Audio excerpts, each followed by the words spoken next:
back to the channel. I am Priyanka and today we are going to start a new chapter that is linear programming problem from operations research. आज हम LPP का graphical method start करेंगे. So let's get started.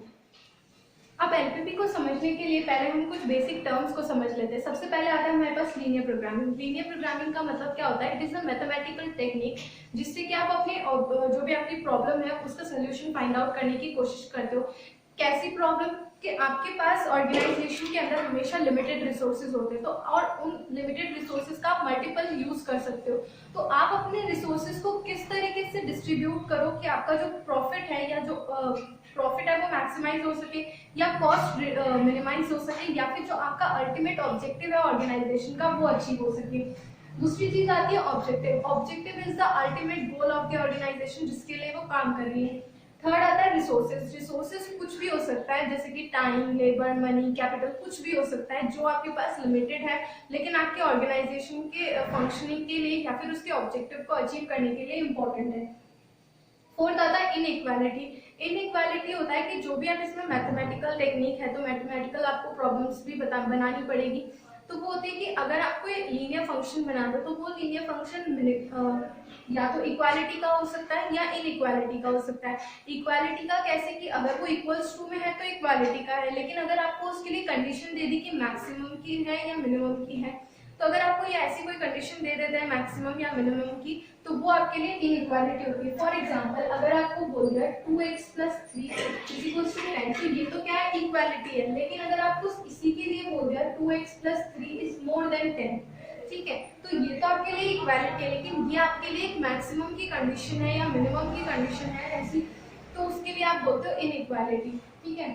फिर आता है fifth आपके लिए constraint. Constraint क्या होता है? कंस्ट्रेंट कैन बी लिमिटेशंस या कोई भी कंडीशन जो इम्पोज की गई है आपकी प्रॉब्लम पे. जैसे कि आपको रेस्ट्रिक्शंस दे दे कि आप जो लेबर के वर्किंग आवर्स है वो 8 आवर्स से ज्यादा पर डे नहीं कर सकते, तो ये आपके लिए एक लिमिटेशन है कि अगर आप प्रोडक्शन बढ़ाना भी चाहो तो आप अपने वर्कर्स से मोर देन 8 आवर्स वर्क नहीं करवा सकते, तो वो आपके लिए एक लिमिटेशन है. या फिर आपकी मशीन आवर्स की लिमिटेशन होती है कि मैक्सिमम आवर्स जो है आपकी मशीन वो 20 आवर्स पर डे ही काम कर सकती है, तो आप चाहकर भी उससे ज्यादा अपना प्रोडक्शन नहीं बढ़ा सकते. ठीक है. या फिर हो सकता है कि उसकी यूनिट्स के ऊपर रेस्ट्रिक्शंस हो कि आपके पास किसी रॉ मटेरियल की अवेलेबिलिटी ही 500 kgs है, तो चाह के भी आप उससे ज्यादा का प्रोडक्शन नहीं कर सकते. ठीक है. तो वो होती है आपकी constraint that can be limitations और conditions imposed on a problem. फिर आता है आपका ऑब्जेक्टिव फंक्शन. ऑब्जेक्टिव फंक्शन होता है कि जो भी आपका अल्टीमेट ऑब्जेक्टिव है इस प्रॉब्लम को बनाने का और सॉल्व करने का, तो वो होता है ऑब्जेक्टिव फंक्शन, जहां पे आप अपने ऑब्जेक्टिव को किसी एक लीनियर फंक्शन यानी कि मैथमेटिकल एक्सप्रेशन में एक्सप्रेस करते हो. अब आपका जो ऑब्जेक्टिव फंक्शन है वो आप मैक्सिमाइज भी कर सकते हो और मिनिमाइज भी कर सकते हो. डिपेंड करता है कि सिचुएशन क्या है. अगर आपको प्रॉफिट के लिए प्रॉब्लम को सॉल्व करना है तो आप क्या करोगे? अपने प्रॉफिट को मैक्सिमाइज करने की कोशिश करोगे. लेकिन अगर आपको कॉस्ट के लिए अपनी प्रॉब्लम को सॉल्व करना है तो वहां पे आप अपने ऑब्जेक्टिव को मिनिमाइज करने की कोशिश करोगे, यानी कॉस्ट को मिनिमाइज करने की कोशिश करोगे. ऑप्टिमल सोल्यूशन होता है. ऑप्टिमल सोल्यूशन आपको ऐसे कॉम्बिनेशन या फिर ऐसे डिस्ट्रीब्यूशन देता है जहां जो आपके ऑब्जेक्टिव को अचीव करने के लिए सबसे ज्यादा फीजिबल होते हैं, सबसे ज्यादा ठीक होते हैं, जो आपको आपके ऑब्जेक्टिव को अचीव करते हैं, चाहे मैक्सिमम का हो या मिनिमम का हो. तो ये आपको रिसोर्सेज के वेरिएबल्स के ऐसे कॉम्बिनेशन देते हैं. फॉर एग्जांपल अगर आपकी जो ऑर्गेनाइजेशन है वो 2 यूनिट्स मैन्युफैक्चर कर रही है, let's say x and Y, ठीक है, और दोनों के लिए आपको सेम रिसोर्सेज लगते हैं, तो कंपनी क्या चाहेगी कि इसकी भी प्रोडक्शन हो और इसकी भी प्रोडक्शन हो, लेकिन क्या चाहिए कि जो प्रॉफिट है वो मैक्सिमाइज हो. तो अगर आप प्रॉफिट के लिए सॉल्व कर रहे हो तो आप क्या देखोगे? ऑप्टिमल सोल्यूशन क्या बताएगा कि x की कितनी यूनिट्स मैन्युफैक्चर करें और y की कितनी यूनिट्स मैन्युफैक्चर करें कि जो आपका प्रॉफिट है वो मैक्सिमम हो सके. या फिर यही क्वेश्चन अगर कॉस्ट के लिए हो तो वो भी कर सकते हैं कि x की कितनी यूनिट्स बनाएं और y की कितनी यूनिट्स बनाएं कि आपका जो कॉस्ट है ओवरऑल कॉस्ट जो है वो मिनिमाइज हो सके. तो ये होता है आपका ऑप्टिमल सोल्यूशन. इसी तरीके से ये कुछ टर्म्स हैं, इनके अलावा भी टर्म्स होती है जो हम आगे के क्वेश्चन सॉल्व करते करते साथ में समझ लेंगे. अगर आपको अब कुछ इस टाइप का क्वेश्चन दे दिया जाए कि यहाँ पे आपके पास आपका जो भी ऑर्गेनाइजेशन है वो 2 टाइप के प्रोडक्ट्स मैन्युफैक्चर करता है, P1 एंड P2, और उसके लिए 2 मशीन्स की अवेलेबिलिटी जरूरी है, that is machine 1 and machine 2. अब जो आपका प्रोडक्ट 1 है उसको मशीन 1 पे तो चाहिए होता है 1 आवर और मशीन 2 पे चाहिए होता है 3 आवर्स। प्रोडक्ट 2 जो है उसको मशीन 1 पे चाहिए होता है 2 आवर्स और मशीन 2 पे भी चाहिए होता है 2 आवर्स, मतलब दोनों के ऊपर उसको इक्वल 2 आवर्स चाहिए होते हैं। ठीक है, जो दोनों का प्रॉफिट कंट्रीब्यूशन है, P1 का प्रॉफिट कंट्रीब्यूशन है 60 पर यूनिट और P2 का प्रॉफिट कंट्रीब्यूशन है 50 पर यूनिट, और मैक्सिमम आपके पास जो अवेलेबल है यानी एक हफ्ते के अंदर आपके पास जो नंबर ऑफ आवर्स अवेलेबल होते हैं मशीन 1 पे तो होते हैं 40 आवर्स और मशीन 2 पे होते हैं 60 आवर्स। तो अगर आपके पास इस तरीके से प्रॉब्लम आती है तो अगर ऐसे टेबल बना सकते हो कंटिजेंसी टेबल तो बना लीजिए, अगर नहीं बना सकते तो डायरेक्टली भी सॉल्व कर सकते हैं। सबसे पहले आपको बनाना होता है कि इसका ऑब्जेक्टिव फंक्शन क्या बनेगा। अब इन दिस केस आपका ऑब्जेक्टिव क्या होगा, प्रॉफिट को मैक्सिमाइज करना, क्योंकि आपकी जो गिवन प्रॉब्लम है वो प्रॉफिट को लेकर है। तो ऑब्जेक्टिव फंक्शन क्या बनेगा आपका, प्रॉफिट को मैक्सिमाइज करना है, तो इसको आप इस तरीके से लिखते हो maximise z, maximise z is equals to, अगर हम मान लेते हैं कि P1 की हम मैन्युफैक्चर करेंगे x1 यूनिट्स और P2 की हम मैन्युफैक्चर करेंगे x2 यूनिट्स, तो आपका टोटल प्रॉफिट कितना होगा, P1 का 60 into x1 तो 60x1 प्लस P2 का कितना प्रॉफिट होगा, x2 यूनिट्स है और पर यूनिट का प्रॉफिट है 50। ठीक है, तो ये कितना हो जाएगा 50x2, तो ये बन गया आपका objective function maximise z is equal to 60x1 plus 50x2, ये हो गया।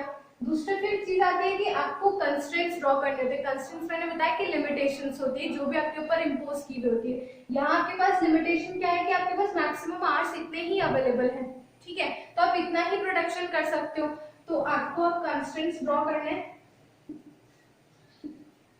तो आपके कंस्ट्रेंट्स क्या होंगे, अब ये x1 है ये x2 है, तो और ये आपके लिए कंस्ट्रेंट है कि मैक्सिमम 40 होंगे, तो कंस्ट्रेंट्स ऑफ M1 मशीन 1 के कंस्ट्रेंट क्या बनेंगे, x1 plus 2x2 should be less then 40, यानी जो इनके अंदर आवर्स का कंजम्पशन है वो 40 आवर्स से ज्यादा का नहीं हो सकता, तो should be less than equals to 40, तो यानी मैक्सिमम या तो 40 होगा या उससे कम का होगा।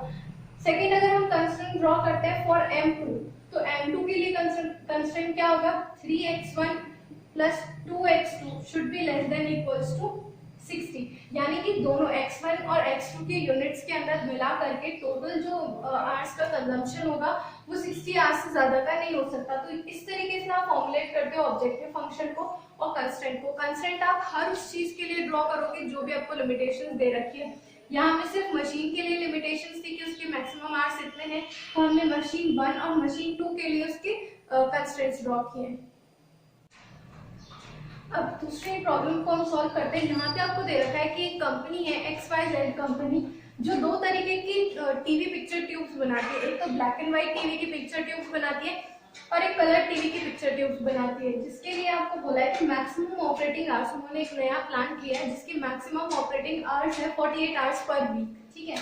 जबकि आपकी जो black and white TV picture tube है उसको 2 घंटे की ऑपरेटिंग रिक्वायर्ड होती है, जबकि कलर्ड वाले को 3 घंटे की रिक्वायरमेंट होती है। प्रॉफिट जो है कंट्रीब्यूशन दोनों का ब्लैक एंड व्हाइट से तो आपको पर यूनिट पे मिलता है 40 रुपीज का और कलर्ड की सेल पे आपको मिलता है पर यूनिट 80 रुपीज का प्रॉफिट। आपका जो भी एग्जीक्यूटिव है, सेल एग्जीक्यूटिव, उन्होंने ये डिटरमाइन किया है कि मैक्सिमम जो आपकी सेल है black and white picture TV tubes की वो केवल 15 यूनिट्स तक हो सकती है, जबकि कलर की मैक्सिमम सेल 10 यूनिट्स तक हो सकती है। इसके लिए आपको इस पूरी प्रॉब्लम को मैथमेटिकल इक्वेशंस के अंदर कन्वर्ट करना है, दैट इज एल्जेब्रिक प्रॉब्लम इसकी बनानी है, ठीक है। तो सबसे पहले आपको क्या बनाना होता है, ऑब्जेक्टिव फंक्शन। अगर आपको प्रॉफिट के लिए बोला है तो आपका ऑब्जेक्टिव फंक्शन क्या होगा, प्रॉफिट के लिए मैक्सिमाइज करना, तो मैक्सिमाइज z इक्वल्स टू, इसका कंट्रीब्यूशन कितना है 40, तो ये हो जाएगा 40x1 प्लस इसका कितना कंट्रीब्यूशन है 80, तो 80x2, तो maximise z is equals to 40x1 plus 80x2। दूसरा, अब आपको कंस्ट्रेंट्स ड्रॉ करनी है, तो जो कंस्ट्रेंट्स होती है उनको आप ऐसे लिखते हो, सब्जेक्ट टू करके पहली कंडीशन तो क्या है आपकी कि मैक्सिमम आपके पास 48 आवर्स अवेलेबल है, जिसमें ब्लैक एंड व्हाइट टीवी को चाहिए होते हैं 2 आवर्स और कलर टीवी को चाहिए होते हैं 3 आवर्स। तो कैसे लिखोगे इसको, 2x1 plus 3x2 should be less than equals to 48, क्योंकि आपके पास मैक्सिमम इतने ही वर्किंग आवर्स अवेलेबल है।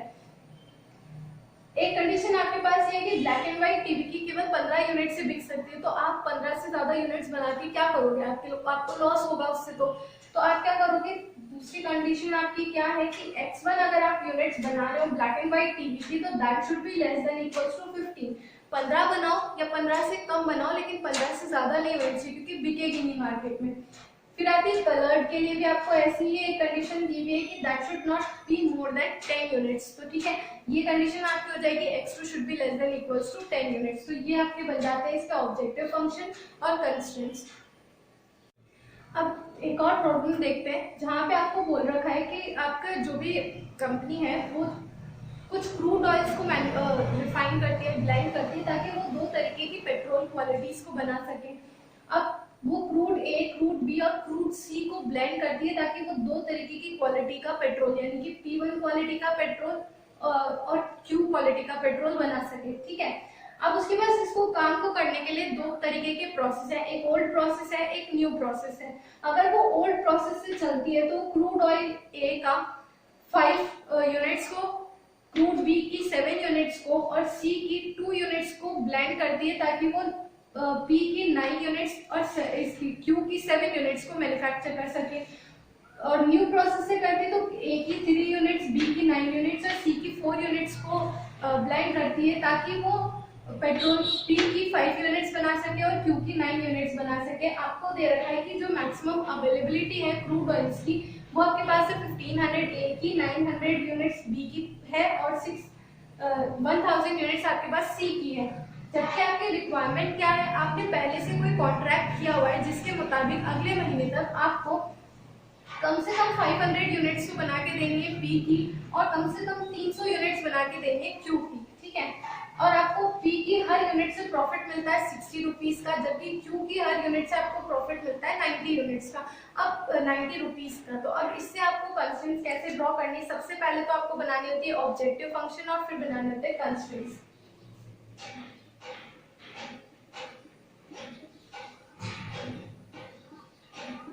ऑब्जेक्टिव फंक्शन और यहाँ हम बात कर लेते हैं कंस्ट्रेंट्स की। अब अगर कंस्ट्रेंट्स की बात करें तो आपके पास लिमिटेशंस किसके किसके लिए? क्रूड ऑयल्स की अवेलेबिलिटी के लिए। तो अगर हम मान लें कि ओल्ड प्रोसेस से x1 यूनिट्स बनती है और इससे x2 यूनिट्स बनती है, ठीक है, तो कितना कितना बनेगा? तो अगर 5 इसकी कितनी लग रही है? 5x1 plus 3x2। तो क्रूड ऑयल की मैक्सिमम अवेलेबल कितनी है आपके पास? 1500। ठीक है, तो it should be less than equals to 1500। ठीक है, ऐसे ही आप बनाओगे क्रूड बी के लिए तो वो क्या बनेगी? 7x1 plus 9x2 should be less than equals to 1900, क्योंकि मैक्सिमम आपके पास इतने ही अवेलेबल है। फिर आता है क्रूड बी की, तो ये क्या बनेगी? 2x1 plus 4x2 should be less than equals to 1000। ये तो आपके पास मैक्सिमम अवेलेबिलिटी है किसकी? क्रूड ऑयल की। लेकिन आपके पास एक रेस्टोरेंट और भी तो है कि आपके पास जो रिक्वायरमेंट है वो एटलीस्ट 500 यूनिट्स की है, तो मिनिमम आपको इतना प्रोडक्शन तो करना ही है, ये भी एक कंडीशन है आपके लिए। तो इसका कंस्ट्रेंट क्या बनेगा कि इसकी कितनी यूनिट्स बन रही है? ओल्ड प्रोसेस से 9x1 यूनिट्स बन रही है और इसकी कितनी बन रही है? 5x1 यूनिट्स बन रही है। ठीक है, तो 9x1 प्लस 5x2, अगर P की टोटल इतनी यूनिट्स मैन्युफैक्चर आप कर रहे हो तो इतनी यूनिट्स क्या है? Should be more than equals to 500। अब यहाँ पे मोर देन का साइन क्यों लगा है? क्योंकि आपको एटलीस्ट 500 यूनिट्स बनानी थी। ठीक है, ऐसे ही अगर आप इसका देखते हो तो इससे कितनी बन रही है? 7x1 plus 9x2 and that should be more than equals to 300, क्योंकि एटलीस्ट आपको 300 यूनिट्स का प्रोडक्शन करना है। ये तो है कि आपके पास आपने P की कितनी यूनिट्स बनाई और Q की कितनी यूनिट्स बनाई। ठीक है, आपको बोल रखा है कि P की हर यूनिट पे आपको 60 रुपए का प्रॉफिट होता है, Q की हर यूनिट पे आपको 90 रुपीज का प्रॉफिट होता है। तो आपको ऑब्जेक्टिव क्या है? उसको मैक्सिमाइज करना। ठीक है, तो आपका ऑब्जेक्टिव फंक्शन क्या बनेगा? ये P की यूनिट्स है, ये Q की यूनिट्स है। ठीक है, तो 9x1 प्लस 5x2, इसकी हर यूनिट से आपको कितने का प्रॉफिट हो रहा है? P की हर यूनिट से आपको 60 रुपीज का प्रॉफिट हो रहा है, तो मल्टीप्लाई बाय 60 प्लस क्योंकि कितने यूनिट्स हैं 7x1 प्लस 9x2 और इसकी हर यूनिट से आपको प्रॉफिट कितने का हो रहा है 90 यूनिट्स का। तो ये आपका बन जाएगा maximise z is equals to 9x1 plus 5x2, क्योंकि टोटल इतनी यूनिट्स आपने टी की मैन्युफैक्चर की है और हर यूनिट से आपको 60 रुपए का प्रॉफिट हो रहा है, तो मल्टीप्लाई बाय 60, क्योंकि आपने टोटल इतनी यूनिट्स मैन्युफैक्चर की और हर यूनिट से आपको 90 रुपीज का प्रॉफिट हो रहा है, तो ये बन जाता है आपका ऑब्जेक्टिव फंक्शन। अब अगर आपके पास कुछ इस तरीके का क्वेश्चन हो कि कोई भी जो कंपनी है वो दो तरीके के फूड मिक्सेस बनाती है, that is F and M, दो फूड मिक्स बनाती है एफ और एम। अब जो भी एफ है उसके लिए आपको बोल रखा है कि जो भी जो फूड मिक्सेस है ना वो व्हीट और बार्ले को मिलाकर बनते हैं, तो at least twice as much wheat as barley. उसके अंदर कितने की रिक्वायरमेंट है twice as much wheat as barley, barley का उसको ट्वाइस कितना चाहिए व्हीट चाहिए। तो अगर हम मान लें कि एफ को रिक्वायरमेंट होती है W1 की और B1 की, यानी व्हीट की उसको चाहिए होती है W1 क्वांटिटी और बार्ले की चाहिए होती है उसको B1 क्वांटिटी, और एम को चाहिए होती है W2 एंड B2 क्वांटिटीज चाहिए होती है। तो उसने क्या बोला at least twice as much wheat as barley. तो W1 should be more than equals to 2B1, ठीक है। तो B1 कितना चाहिए, यहाँ बार्ले कितना चाहिए होता है उसको B1 चाहिए होता है, उसको ट्वाइस कम से कम कितना चाहिए होता है व्हीट चाहिए होता है। तो at least twice as much wheat as barley, wheat कितना चाहिए होता है एटलीस्ट ट्वाइस बार्ले चाहिए होता है। सेम कंडीशन आपको M के लिए दे रखी है कि at least twice as much barley as wheat, यहाँ पे उसको बार्ले जो है वो ट्वाइस चाहिए, तो B2 should be more than equals to W2, twice of W2, 2W2 हो जाएगा, ठीक है। यानी उसको बार्ले कितना चाहिए एटलीस्ट ट्वाइस ऑफ व्हीट। फिर आपको बोल रहा है कि व्हीट जो है उसकी कॉस्ट आपको पड़ती है 1.5 kg, 1.5 पर kg, और बार्ले की कॉस्ट आपको पड़ती है 1.25 पर kg, और आपके पास मैक्सिमम जो अवेलेबल है वो आपको 1000 kgs अवेलेबल है और इसके आपको अवेलेबल है 1200 kgs। तो यहाँ पे देखा जाए तो ये आपके पास लिमिटेशंस है कि इससे ज्यादा आप उनको यूज नहीं कर सकते। तो ये देखो कि व्हीट का यूज एफ के अंदर कितना हो रहा है W1 हो रहा है, और एफ एम के अंदर कितना हो रहा है W2 हो रहा है। तो W1 plus W2 should be less than equals to 1000 होना चाहिए, क्योंकि आपके पास मैक्सिमम इतना ही अवेलेबल है। ऐसे ही आप सेम बार्ले के लिए भी कर सकते हो कि B1 plus B2 should be less than equals to 1200, क्योंकि आपके पास मैक्सिमम उसके इतनी ही यूनिट्स अवेलेबल है। अब आपको ये तो हो जाता है कि कंस्ट्रेंट, जब भी आप कंस्ट्रेंट्स ड्रॉ करते हो ना तो आपको एक कंस्ट्रेंट और लिखना पड़ता है, that is non negative constraint, जो मैंने अभी तक नहीं बताया था। एक होता है non negative constraint. Non negative constraint क्या कहता है कि आप जितने भी वेरिएबल्स इसमें यूज कर रहे हो, that is W1, W2, B1, B2, कुछ भी आप वो आपके नॉन नेगेटिव होने चाहिए, यानी that should be more then और इक्वल्स टू 0। तो यहाँ पे अपन ने क्या यूज किया W1, W2, B1 and B2 और should be more than equals to 0। ये क्या है नॉन नेगेटिव कंस्ट्रेंट। ये कंडीशन बहुत ही ज्यादा इंपॉर्टेंट है। तो आप चाहे जो क्वेश्चन कर रहे हो उसमें क्वेश्चन में चाहे कुछ भी लिखा हो नहीं लिखा हो, ये कंडीशन आपको हमेशा देनी है। आप तभी कर सकते हो जब आपके पास ये कंडीशन अवेलेबल होती है, ठीक है। अब आप बात करते हैं इसकी ऑब्जेक्टिव फंक्शन की, क्योंकि आपको यहाँ पे प्राइस भी दे रखा है, कॉस्ट भी दे रखा है, लेकिन प्रॉफिट नहीं दे रखा। तो प्रॉफिट आपको निकालना पड़ेगा। जो भी आपका ऑब्जेक्टिव फंक्शन होगा वो कैसे बनेगा, डायरेक्टली लिख लेते हैं, maximize z is equals to, अब मैक्सिमाइज z क्या होगा आपका प्रॉफिट होगा, ठीक है। अब प्रॉफिट कैसे निकलेगा, रेवेन्यू माइनस कॉस्ट करके, ठीक है। आपका जो भी रेवेन्यू आ रहा है, जो भी आपको सेलिंग प्राइस से जो जितना भी रेवेन्यू आ रहा है वो माइनस आपकी जितनी कॉस्ट लग रही है वो आप माइनस कर दोगे। सबसे पहले हम देख लेते हैं कि कॉस्ट कितनी लग रही है।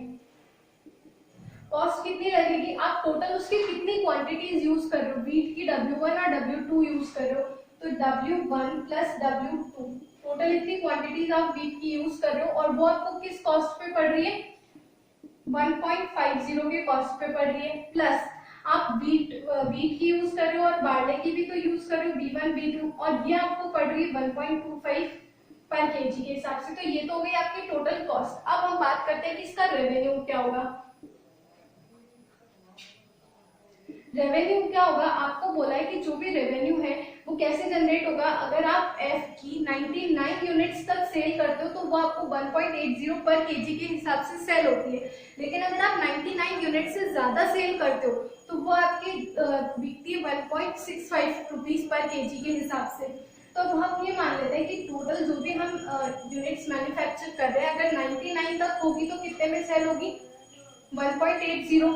तो अगर हम पहले इसकी एफ की बात कर लेते हैं तो 99 यूनिट्स तो कितने पे सेल होगी, 1.80 पर केजी पे सेल होगी, ठीक है। और टोटल बन रही कितनी है इसकी units, W1 plus W2 sorry W1 plus B1, ये इसकी टोटल यूनिट्स और इसकी W2 प्लस B2, ठीक है। तो 99 केजी तक तो कितने पे सेल हो जाएगी, 1.80 पे। अब जो टोटल है that is W1 plus B1, उसमें से आप ये 99 केजीज कम कर दो, इतने का मैन्युफैक्चरिंग आप कर रहे हो, इसमें से 99 यूनिट्स तक तो इतने पे सेल हो जाएगी। 99 केजी से ज्यादा पे कितने पे सेल होगी, 1.65 पे। ये तो हो गया आपका किसका, एफ के लिए। अब आप एम के लिए बात करते हैं।